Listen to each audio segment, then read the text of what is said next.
Picture this, the 12th century. The vast, unending steppes of Central Asia, scattered with nomadic tribes. These were the ancestors of the Mongols, people who knew the land like the back of their hand, navigating the rolling hills and the harsh winds with an uncanny ease. Their lives were not easy, dictated by the whims of the seasons, the availability of water, and the migration of the animals they depended on for survival. In this seemingly inhospitable land, they had carved out a life, a culture. They were hunters and herders, proficient horsemen who could shoot an arrow with an accuracy that would make a modern-day marksman envious. They lived in mobile homes called yurts, designed to be packed up and moved at a moment's notice. Their clothes, their food, their music, their stories, all were shaped by the land they called home. Their society was tribal, divided among clans. Loyalty to the clan was paramount, and inter-clan rivalries were common. Yet they also had a sense of unity, a shared culture, language, and a deep reverence for the spirits of the land and the sky. Their religion was shamanistic, with a belief in a multitude of spirits inhabiting the natural world around them. The shamans, the spiritual leaders, were the conduits between the human and the spirit world, providing guidance and healing to the people. Life was tough, but they were tougher. The steppe bred hardy people who could withstand the biting cold of the winter and the searing heat of the summer. They were resilient, adaptable, and fiercely independent, qualities that would be crucial in the years to come. In these harsh conditions, an empire was about to be born, an empire that would change the world forever. The dawn of the Mongol Empire was on the horizon, and with it, the world was about to witness the rise of one of the greatest conquerors in history, Genghis Khan. From these nomadic tribes came a leader, a visionary, Temujin, later known as Genghis Khan, a name that would echo through the annals of history, synonymous with power, fear, and a vast empire that spanned the globe. Born into the Borjigin clan in the late 12th century, Temujin's early life was marred by hardship. His father was poisoned when he was just 9, and young Temujin was thrust into a world of tribal politics and survival. His family was left destitute, abandoned by their tribe, and forced to fend for themselves in the harsh Mongolian wilderness. Yet it was these trials that shaped Temujin, honing his cunning, resilience, and an unyielding will to survive. Over the years, Temujin, through a combination of strategic alliances and victories in combat, began to amass power. He was a charismatic leader, a skilled warrior, and a man with a vision. He saw the potential of the divided Mongol tribes, the strength they could wield if they were united. In the year of 1206, Temujin achieved what had seemed impossible. He unified the nomadic, often warring Mongol tribes under a single banner. No longer were they disparate groups fighting amongst themselves, but a united force to be reckoned with. It was then, at a grand assembly known as a Kurultai, Temujin was bestowed with the title of Genghis Khan, the universal ruler. The rise of Genghis Khan marked a pivotal turning point in history. Under his rule, the Mongol tribes were transformed. They became a disciplined, formidable military force, their skills honed through rigorous training and their unity forged through shared purpose and loyalty to their Khan. A force that would shape the course of history in ways unimaginable. The Mongols, now unified, were not just a force, but a force to be reckoned with. Their military tactics were unique, innovative, and ruthlessly effective, turning them into an unstoppable force that swept across continents. The Mongols were masters of the steppe warfare, a skill honed by their nomadic lifestyle. They used their horses not just for mobility, but as an integral part of their fighting strategy. The Mongol warrior was a superb horseman, able to shoot arrows with deadly accuracy while riding at full gallop. This combination of speed, mobility, and firepower gave them a distinct edge in battle. But the Mongols were not just brute force, they were cunning strategists, often using psychological warfare to their advantage. They would use feigned retreats to lure their enemies into ambushes and spread terror with tales of their ferocity, often causing cities to surrender without a fight. The Mongols also had a unique approach to logistics. Unlike other armies, they carried little supplies, instead living off the land. This made them highly mobile and allowed them to cover vast distances quickly. And when they did need supplies, They used a relay system of horsemen similar to a pony express to deliver goods and messages across their vast empire. Their military organization was another key to their success. The Mongol army was divided into units of 10, 100, 1,000, and 10,000 men, with a clear chain of command. This structure allowed for quick decision-making and flexibility in battle. But perhaps their most innovative tactic was their use of siege warfare. The Mongols were quick to adopt new technologies, and they used Chinese engineers to build siege engines and catapults. This allowed them to take fortified cities, something that was beyond the capabilities of most nomadic armies.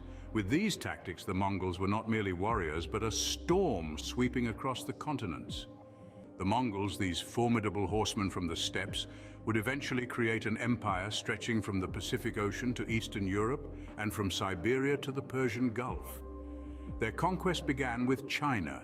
Genghis Khan, the Mongols' charismatic leader, launched a series of invasions against the Jin dynasty in the early 13th century. After a relentless campaign over 2 decades, the Mongols had finally vanquished the Jin, bringing northern China under their control. It was a significant victory, setting the stage for future conquests. The Mongols then turned their attention towards the Islamic world. In the year 1220, they invaded Khwarezmia, a vast empire that spanned present-day Iran, Uzbekistan, and Turkmenistan. The Khwarezm Shah, despite his formidable army, was no match for the Mongols' military genius.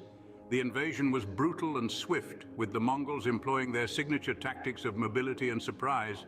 Khwarezmia was soon under Mongol rule, but the Mongols' thirst for conquest was far from quenched. They pushed further west, into the heartlands of Persia and the rich trading cities of the Silk Road. By 1240, the Mongols had seized control of most of Persia, securing a critical trade route and further expanding their empire. Next on their list was Eastern Europe. The Mongols launched a massive invasion in 1241, storming through Russia, Poland, and Hungary.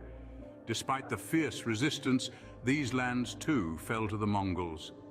At its peak, the Mongol Empire was a marvel to behold. It was a vast patchwork of diverse cultures, languages, and religions, all held together by the iron hand of the Mongols. Yet the Mongols' achievement was not just in their vast territorial conquests. They established a reliable postal system known as the Yam, which facilitated communication across their vast territories. They also promoted trade and cultural exchange, making their empire a vibrant hub of global interaction. Their legacy is a testament to the indomitable spirit of the Mongols, a people who, despite their humble origins, managed to shape the course of world history. At its peak, the Mongol Empire was the largest contiguous empire in history, a testament to their might and prowess. Yet even the mightiest of empires crumble. The Mongol Empire was no exception. This empire, which had once stretched from the Pacific Ocean to the gates of Vienna, began to show signs of fracture and decay. The seeds of its destruction were sown from within, nurtured by internal strife, succession issues, and resistance from the very people it had conquered. The first cracks appeared in the form of internal disputes. The Mongols' extraordinary success was built on unity, the firm hand of a single leader uniting the nomadic tribes under one banner. However, as the empire expanded, so too did the distances between its ruling elite. Disagreements over power distribution and policy decisions began to cause rifts within the Mongol leadership, leading to a fragmentation of the once unified Mongol force. Next came the issue of succession. The Mongol tradition of electing a new great Khan upon the death of the reigning one frequently led to political instability. Ambitious princes often contested the throne, leading to bloody civil wars that further weakened the empire. The death of Mongol Khan in 1259 was a pivotal event, leading to a 4-year civil war known as the Toluid Civil War. This conflict not only drained the empire's resources, but also eroded the unity that had been the Mongols' greatest strength. Finally, the resistance of the conquered people played a significant role in the decline of the empire. Notably, the Red Turban Rebellion in the mid-14th century led to the downfall of the Mongol Yuan dynasty in China. In addition to these internal factors, external forces also exerted pressure on the empire. The changing political landscape of Europe and the rise of new powers in Asia presented formidable challenges to Mongol supremacy. The Mongols were gradually pushed back, losing territories they had once effortlessly conquered. In the end, the vast Mongol Empire, which had once sent shivers down the spine of kings and emperors, was reduced to a collection of fragmented khanates, each struggling to maintain its independence. The last of these, the Crimean Khanate, survived until the late 18th century before it too was swallowed by the expanding Russian Empire. The sun had set on the Mongol Empire, but its impact on the world was indelible. Despite its fall, the Mongol Empire left a lasting legacy. It reshaped the world, forging new connections between East and West and influencing cultures, economies, and societies across continents. The Mongols, often perceived as savage conquerors, were surprisingly progressive in their governance. They instituted a system of law known as the Yasa, which promoted order and peace within the empire's borders. Despite their diverse subjects, the Mongols managed to maintain a remarkable degree of unity. They promoted meritocracy, where positions of power were earned, not inherited. This system broke the shackles of birthright and allowed talented individuals to rise, irrespective of their origins. The Mongol Empire also played a pivotal role in reopening and expanding the Silk Road. This led to a significant increase in trade and economic growth. Goods, ideas, and people flowed across the empire like never before. From the spices of the East to the textiles of the West, the Silk Road became a bustling highway of cultural exchange. This cultural exchange was not limited to commodities. The Mongols were keen patrons of the arts and sciences. They adopted and adapted technologies from the lands they conquered. From the Chinese, they learned about gunpowder and paper money. From the Persians, they learned about advanced irrigation techniques. Ideas were their greatest spoils of war. This exchange of ideas led to the spread of technologies and knowledge.